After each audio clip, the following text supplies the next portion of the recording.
不要来找我，不要来找我，不要！罗王，苏月，鬼啊，有鬼啊！那鬼又来找我了。没有鬼，夫君，没有鬼啊，放心吧。鬼啊！做梦而已。我去给您倒杯水压压惊，我去就来。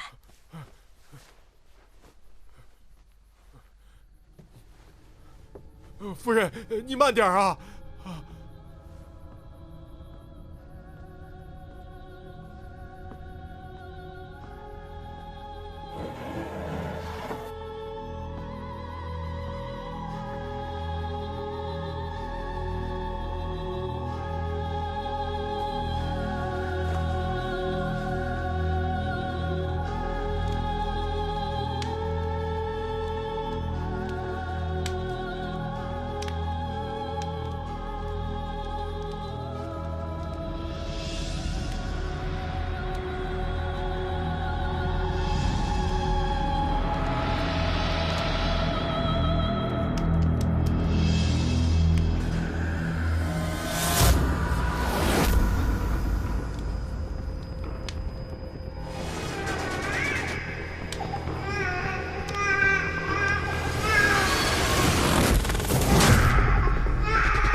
死者的右脚脚踝处有2个小孔，应该是死于蛇毒。身上的淤伤是摔下山坡所致，并不致命。初步判定死者死于意外。没有别的线索了吗？死于蛇毒还需要什么线索啊？双叶姑娘，我求求您了，您再多检查检查。您看啊，死者是崇义坊的丹砂大户刘掌柜，我们已经同他们家人联系过了。家人说他出门前带着价值不菲的丹砂，现场找不到，而且我们在他身上也没找到钱袋。对啊。我们觉得劫杀的可能性更大吧。我检查过了，真的只是蛇毒，钱袋不见了，你们自己再调查呀。我赶着回去呢，我那只雏鸡都快腐烂了。你们再检查最后一次。哎，这钱袋和丹砂不见了，我们真的没法解释啊。钱袋不见了，我怎么能知道呢？你再查查吧，我们不好交代。你再查查吧。哎呦，双叶姑娘，您再检查最后一次吧。闪开！哎，等一下，哎，等一下，我刚听说你们在找钱袋是吧？我在那边看到一个好像钱袋的东西，我也没敢拿，你们去看看是不是啊？是吗？走，去吧，快来，去吧。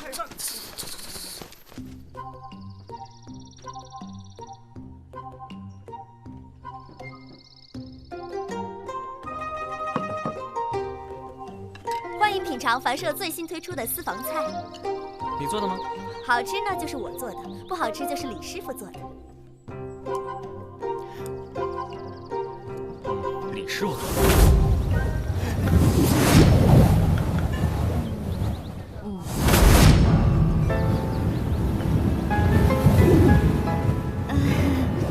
我觉得吧，是四娘做的。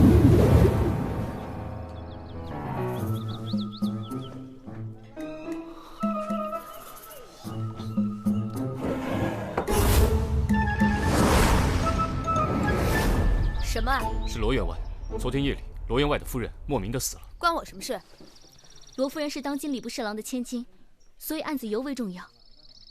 哎呀，我是不是中毒了？我刚刚，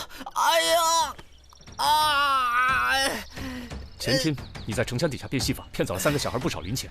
昨天你在烧饼铺，趁老板给人找钱的时候，顺走了2个烧饼。你有什么证据啊？你没有证据不要血口喷人。前天你骗完钱跑了，几个孩子一直哭，把父母都哭出来了。是我给的钱。昨天烧饼铺，你前脚走，老板后脚追，也是我给你垫付了钱。这些是完，可你欠我钱的事没完。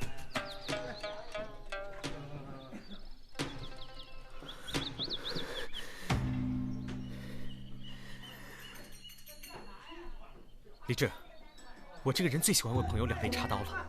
说吧，我们从哪里插起？跟我去罗府一趟。好的。我也去吧。既然好吃，就吃完再去吧。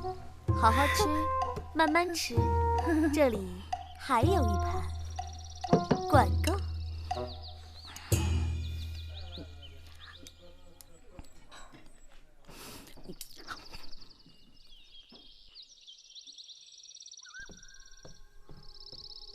怎么样？死者鼻腔有血，尸体上没有任何外伤。至于具体死因，一时半会儿还不好确定。我需要把尸体带回去，进一步查验。最后一个接触死者的就是罗员外，先跟他聊聊。几位请，几位请。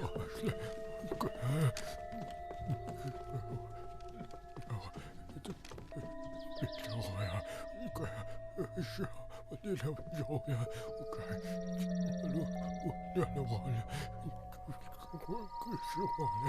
你们家主人这是怎么了？我家主人已经这样有一段日子了，像是发癔症似的。他老说自己被鬼缠上了，说每天半夜都有鬼来找他，还能听到鬼叫。夫人在世的时候，请了庙里的人来超度，也不见好。鬼叫？什么鬼叫？就是主人一直说我们宅子里在闹鬼，可整个罗府上下只有主人自己听到了什么鬼叫，我们什么都没听见。一开始还以为有人装神弄鬼吓唬主人，把官府的人都请来了，结果什么都没查到。人家都觉得是我们主人精神出了问题，把我们给训了一顿。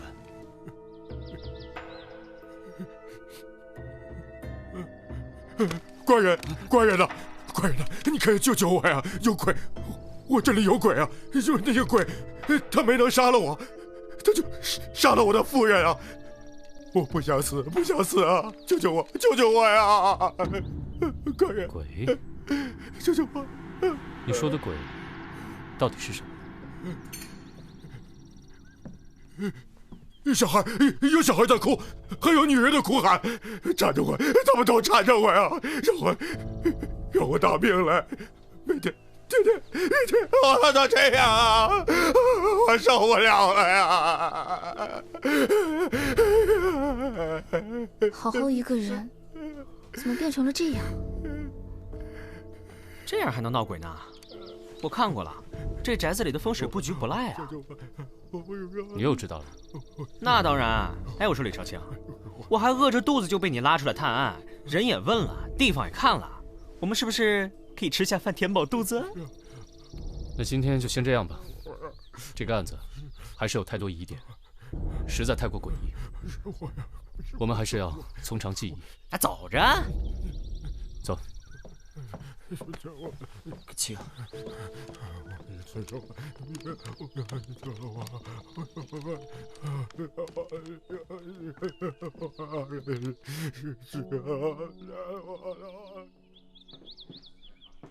四娘，哎，有什么吃的吗？快点，我实在饿死了。除了吃的，你还知道别的吗？切，案子办得怎么样了？这次案子，我想没那么简单。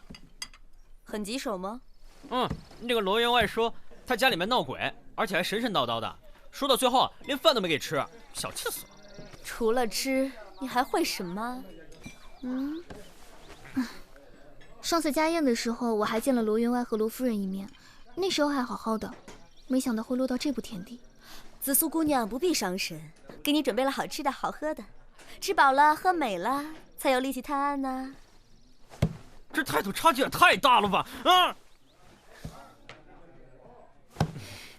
最好了，四娘，我给你揉揉肩。老大，你们猜我刚才听到了什么？有什么就快说。我在东市啊碰到了给罗夫人葬礼采买的家丁，我跟他闲聊的时候，他无意中说，这罗夫人的死，全府上下，包括街坊邻里，都非常难过，但只有一个人会非常高兴。什么人？她是一个叫青燕的妓女，听说她跟罗员外一直不清不楚，而且这个罗员外跟罗夫人提过要纳她为妾，被罗夫人给拒绝了。听说这青燕对罗夫人一直怀恨在心。不是吧？罗员外不像是这种人，他是我爹的门生。我爹说过，他打小开始就是个敦厚老实的人啊，这肯定是谣言。你说的对。那可不一定哦，人都是会变的嘛。正所谓无风不起浪。三炮、萨摩，你们去找青燕了解一下情况。好吃的呢？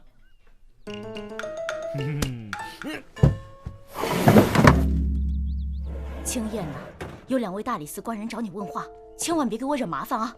去。你就是青燕姑娘？是。这位官爷有什么事吗？你昨天夜里在什么地方？昨天夜里，我有事情外出里头。可有人同行啊？没有。那昨天夜里罗员外的夫人被人杀害了，你可知道？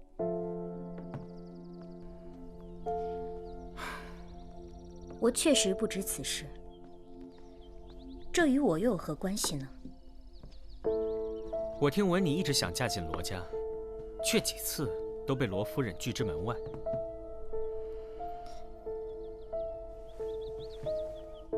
你们是在怀疑我吗？那你就告诉我们，昨天晚上你到底在干什么？昨天夜里，我去永安坊云轩客栈陪客人唱曲，不可以吗？2位官爷，请回吧。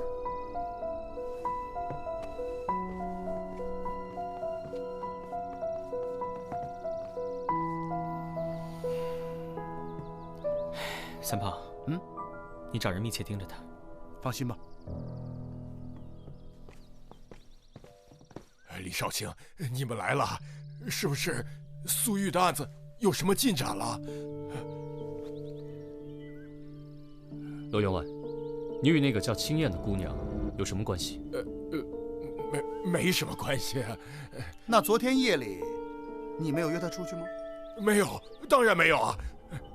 哎呀，最近府里鬼怪闹得厉害，我连觉都睡不安稳，哪里还有心思想这些呢？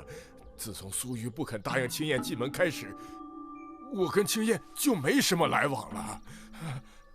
那今晚我们来帮你捉鬼。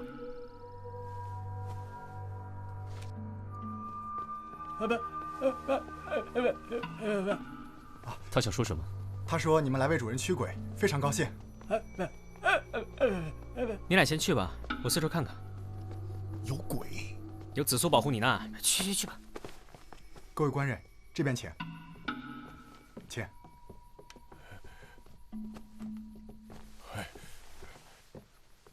哎呀，李少卿，你们能来帮我驱鬼，我实在是感激不尽呐。罗员外，这世上是没有什么鬼神的，你不要自己吓自己了。不做亏心事，不怕鬼敲门。这人呐，亏心事做多了，就容易招惹一些不干净的东西。罗员外，您扪心自问呢？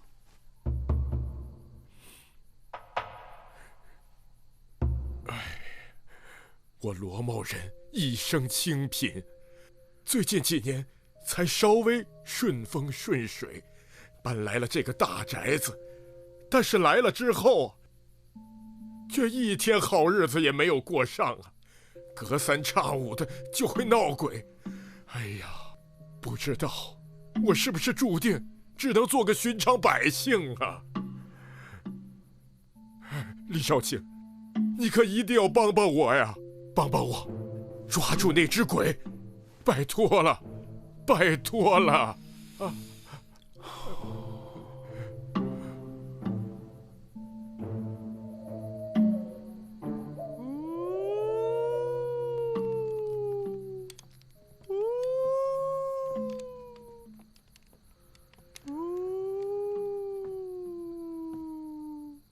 你有病啊！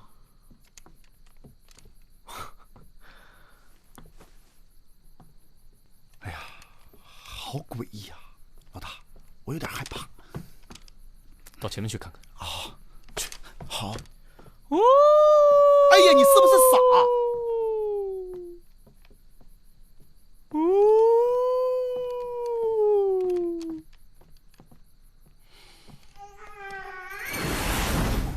别闹！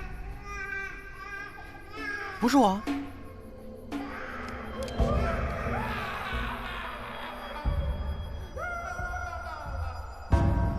走，分头查一下。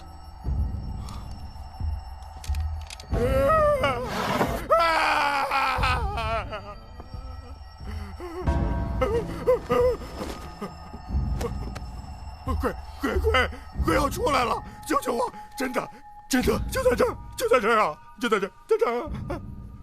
罗员外，罗员外，这房间除了您并无他人，您放心吧。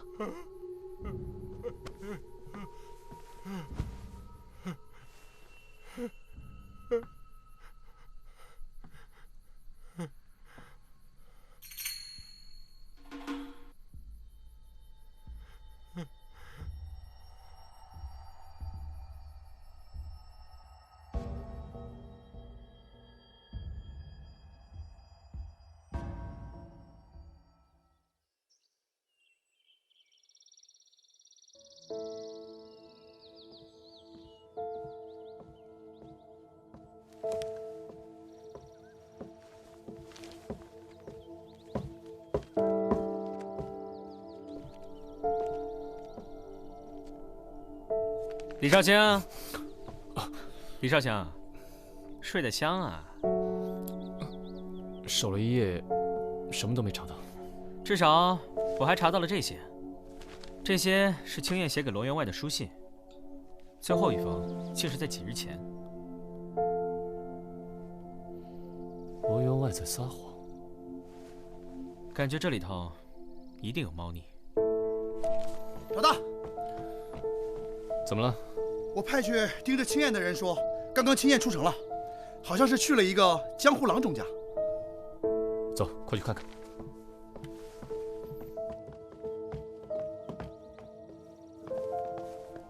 就这儿。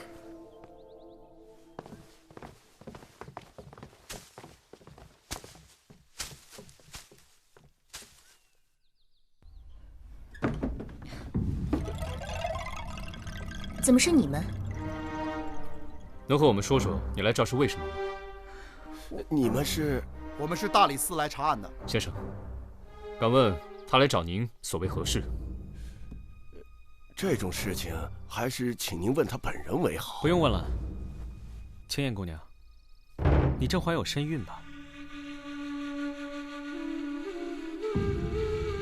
进一步说，你肚子里怀的孩子，正是罗员外的。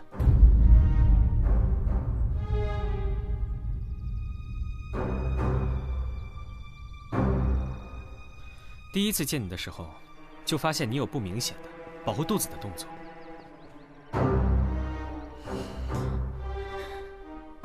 我可以对天发誓，我真的没有杀人。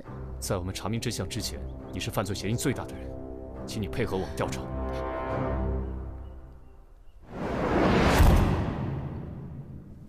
怎么样，死因查出来了吗？我解剖了罗夫人的尸体，死者肝脏肿大，胃肠穿孔，疑似中毒而死。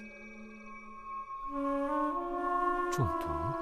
应该是，但我之前从来没有见过这样的毒发症状，药典里也查不到有关的记载。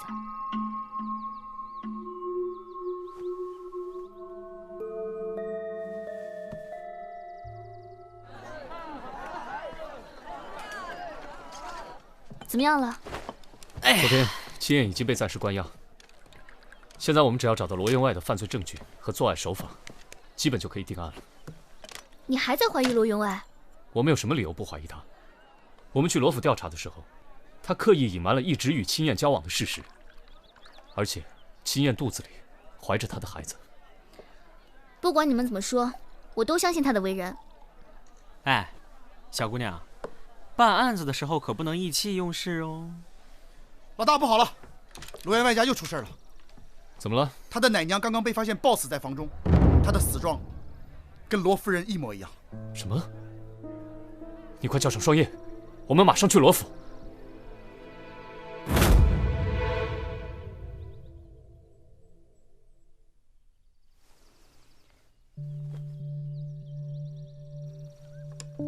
时间是在昨晚，死状与罗夫人相同，尸体上没有外伤，鼻孔内有血，且齿龈糜烂，基本可以判定是同一个凶手犯案。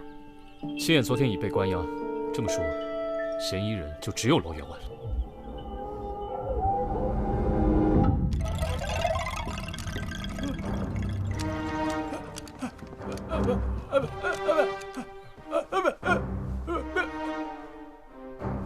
罗庭云，这下你还有什么好说的？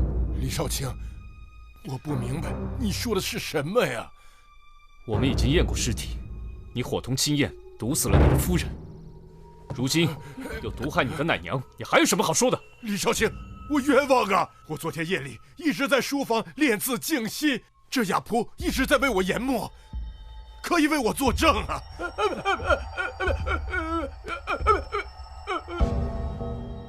一个雅仆又说不了话，证明不了什么。官人，我真的冤枉，我冤枉！来人，我立即封锁罗府，是3日之内不得有人外出。是。官人，我真的没有杀人呐！哎，萨摩呢？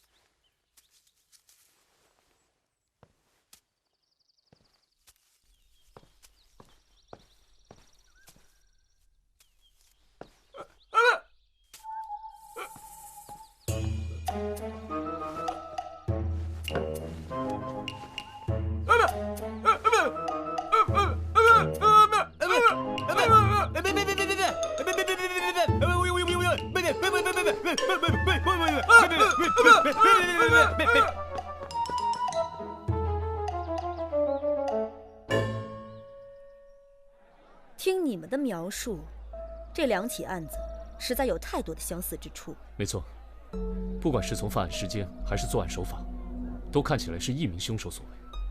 既然青燕被关押了，那罗员外的嫌疑就更大了。现在只是去找证据。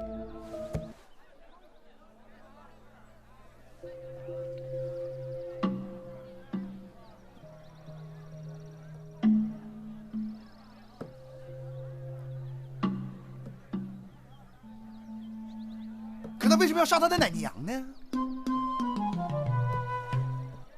这的确是个问题。哎，你去哪儿了？子苏，告诉我罗员外的家世，越详细越好。罗员外在考取功名之前是个教书先生，家住在长安城郊的一个小镇子上，现在应该没什么亲人了。罗员外在及第之前曾与家乡的一位姑娘有过婚约，但那位姑娘病逝之后，在家乡也就只剩下奶娘一个亲人了，所以他及第之后便带着奶娘一起来到了长安。关于那位病逝的姑娘，你了解多少？这个恐怕要回去问问父亲。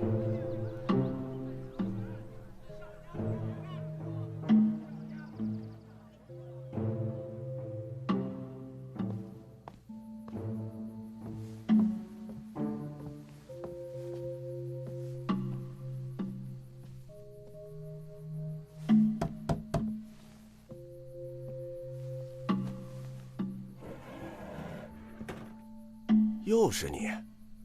上次我不是说了吗？病人的情况无可奉告。我不是来问青燕的事的。哦，那是你自己要来看病。有些问题想请教你。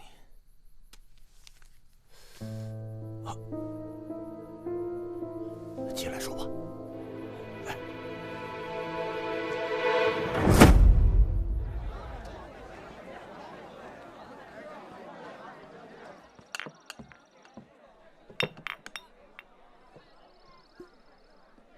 一大早上这么勤快，今儿什么日子啊？早上起来，你看到子苏来过吗？我这才刚睡醒，你认为我知道吗？萨摩，让你打听的事怎么样？父亲说，那位病逝的姑娘并非是什么达官贵人家的女儿，就是罗员外的结发妻子，之前是个戏子。家中还有个弟弟，他死的时候弟弟才7岁，他的忌日似乎就是这2天。当时他特别惨，肚子里还怀着罗员外的孩子。他的弟弟有下落吗？不知道，只知道他去世之后，他们便举家从镇上搬走了。李治，快把秦燕放出来！你干什么？事情还没有查清楚，不能乱放人。把他送到罗府去，告诉罗员外，青燕怀了他的孩子，并且想打掉。你怎么知道的？你听我的，只要你把他送过去，今晚凶手便会水落石出的。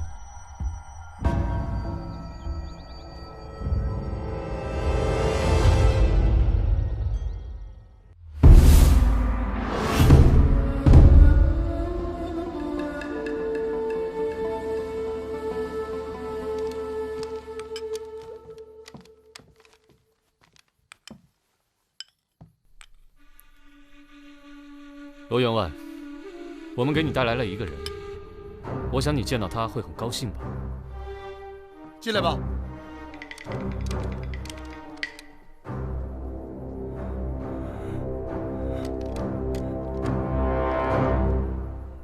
他是谁？我不认识他。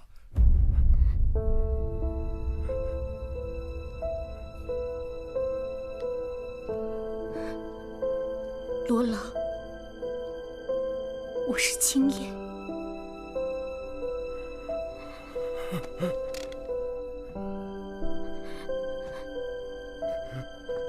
就是你，就是你害得我没了老婆，没了孩子，连从小照顾我的奶娘也丢了性命。说，每天晚上那个鬼到底是不是你？你与青燕相识多年，怎么可能不知道我的为人？我可以对天发誓，那些事都不是我做的。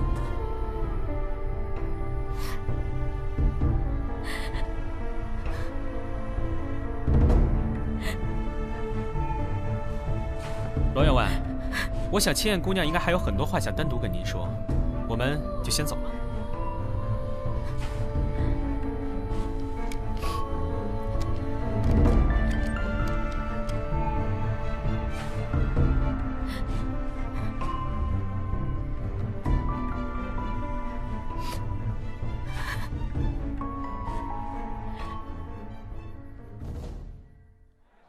你可算回来了，我们所有人都等你好半天了。你这又去哪儿骗吃骗喝去了你？我去街上准备今晚抓鬼的东西。捉鬼？捉罗员外家的那只鬼。啊？凑近点，咱们干脆就来一个将计就计，故弄玄虚。咱们今天晚上先到罗员外的家里。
姐姐，是你吗，姐姐？哎，谁在说话啊？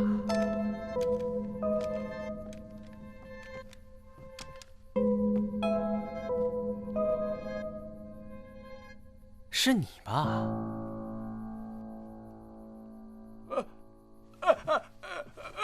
得了吧！都在江湖上，你骗谁呢？你假扮阴人，待在罗员外的身边，取得他的信任，而每天夜里又装神弄鬼，想要让罗员外的精神受到折磨。你做的这一切，是为了替你姐姐报仇。哎，奇怪了，主人睡下，仆人们都在后院，他怎么有机会装鬼吓人呢？这就是他的聪明之处了。大家跟我来。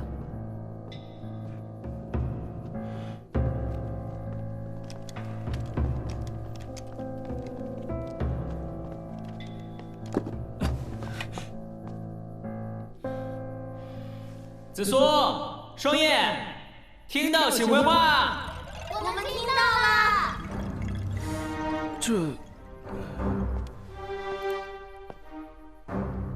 这是怎么回事啊？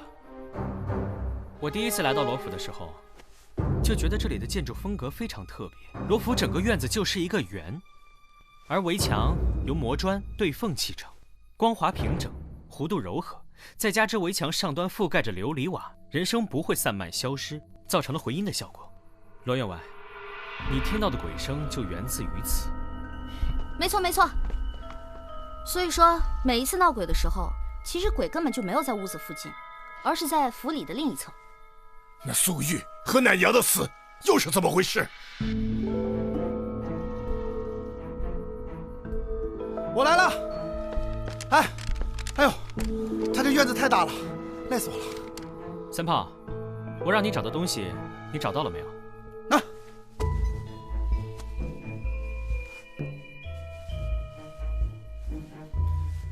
罗员外，这就是三炮在亚婆的房中发现的。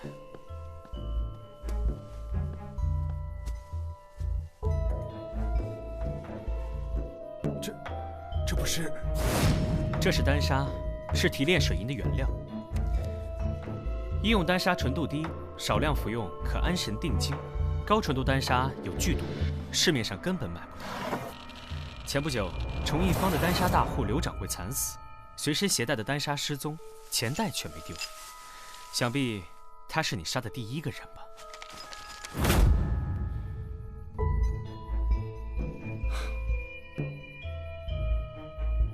还有，我查看厨房时，在食物和亚婆的身上都闻到了轻微的丹砂气味。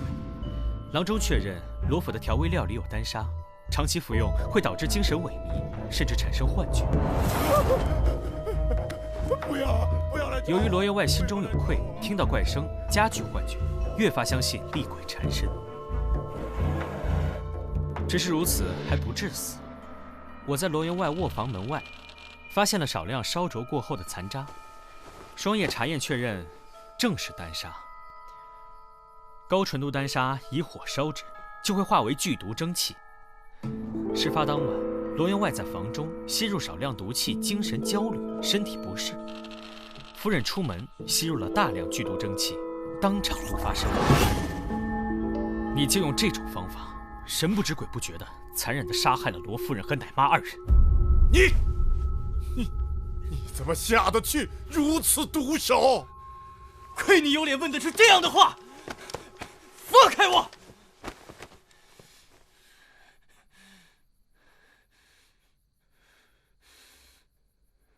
！15年前，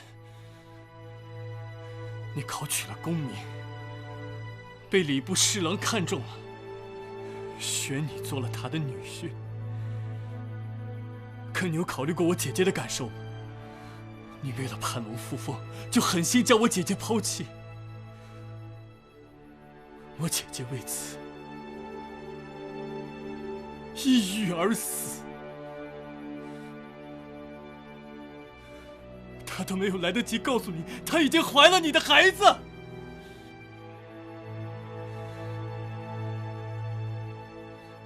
当年还有那个奶妈，她不停地在我姐姐耳边煽风点火，说什么不要耽误你的仕途，要为了你的前途考虑。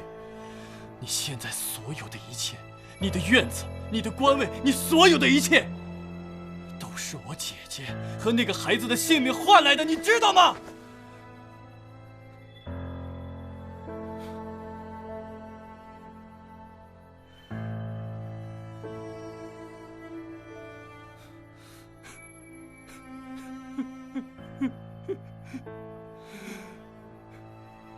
都是我姐姐的性命，给你换来的一切。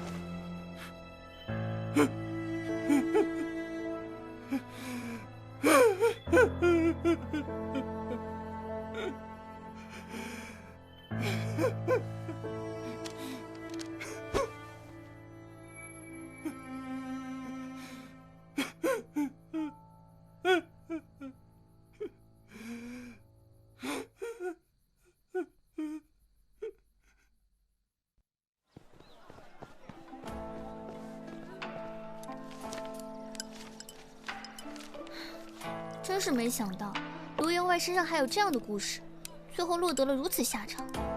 像他这样的负心汉，我说啊，就是罪有应得。也不能这么说，个人的选择啊。哎，那个姑娘呢？好像是叫什么青燕，她怎么样了？听说光明正大的嫁进了罗府。罗员外说，曾经犯过的错，不能再犯第二次。他会好好照顾青燕和孩子。那她的孩子保住了吗？多亏了萨摩。哎，萨摩忍呢？哼哼，给我吃一口。嗯？